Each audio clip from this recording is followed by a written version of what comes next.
جس طریقے سے انسان کا جسم تھکتا ہے، ذہنی طور پہ جسمانی طور پہ تھک جاتا ہے، بالکل اسی طریقے سے انسان کا دل بھی تھک جاتا ہے، دل بھی پریشانیوں کے اندر گھر جاتا ہے۔ بہت سی کامن وجوہات جن کی وجہ سے دل بہت تھک جاتا ہے وہ تب ہے جب انسان اپنے فیوچر کے بارے میں بہت زیادہ سوچتا ہے۔ فیئر آف فیوچر جو ہے وہ انسان کو اکثر تھکا دیتا ہے، یا انسان کا دل اس لیے بھی پریشان ہو جاتا ہے کہ انسان جو اللہ نے اس کو دیا ہوتا ہے اس میں وہ مطمئن نہیں ہوتا۔ اور تیسری وجہ جس کی وجہ سے انسان کا دل جو تھک جاتا ہے وہ گریف ہے، غم ہے، اور اسی طریقے سے ڈیزائرز ہیں، شہوات ہیں۔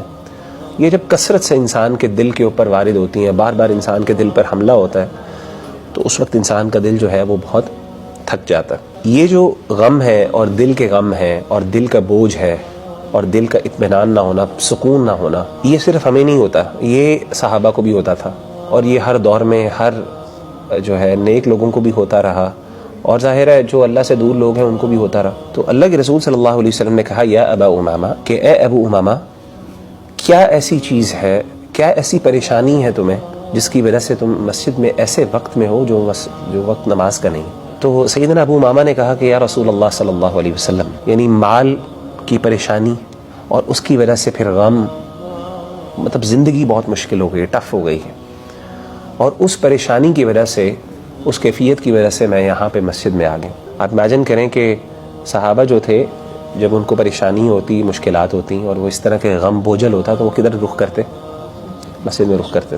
تو آپ نے کہا کیا میں تمہیں کوئی ایسی بات نہ سکھا دوں یا ایسے کلمات نہ سکھا دوں کہ اگر وہ تم کلمات کہو یا وہ دعا کے کلمات تم اللہ کے سامنے گڑ گڑا کے پیش کرو تو اللہ تمہارے غموں کو تم سے دور کر دے، تمہاری پریشانیوں کو، تمہاری انزائٹی کو تم سے دور کر دے۔ ہموم کہتے ہیں پریشانی کو۔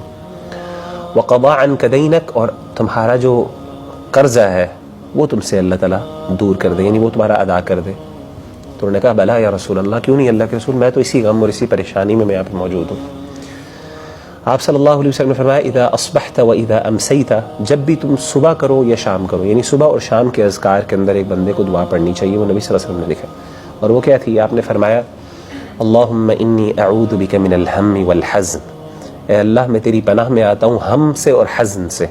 ہم کہتے ہیں انزائٹی سے، اور حزن کہتے ہیں غم یعنی گریف سے۔ وَأَعُوذُ بِكَ مِنَ الْعَجْزِ وَالْكَسْلِ، عاجزی جو ہوتی ہے وہ بندے کی حوصلے کی کمی اور اس میں نقص کا نام ہے، ہمت نہیں ہے انسان کے اندر، جذب یعنی مطلب انسان کو جسمانی قوت ہے، طاقت ہے، لیکن نا وہ ایک چاہت، وہ پیشن اور وہ جو انرجی ہے نا جو آپ کو چاہیے کوئی کام کرنے کے لیے، کوئی اپنا گول اچیو کرنے کے لیے، وہ نہیں ہے آپ کے اندر، تو عجز اسے کہتے ہیں۔ والکسل، کسل کہتے ہیں کاہلی، سستی کو۔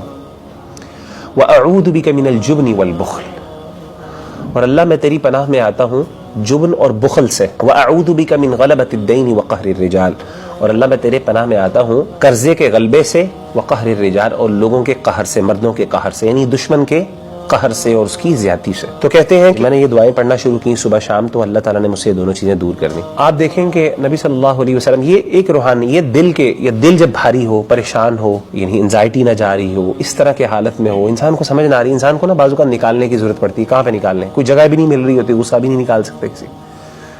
تو یہ ایک وینٹنگ کا طریقہ جو ہمارے دین نے ہمیں سکھایا وہ نماز کے صورت میں تھا۔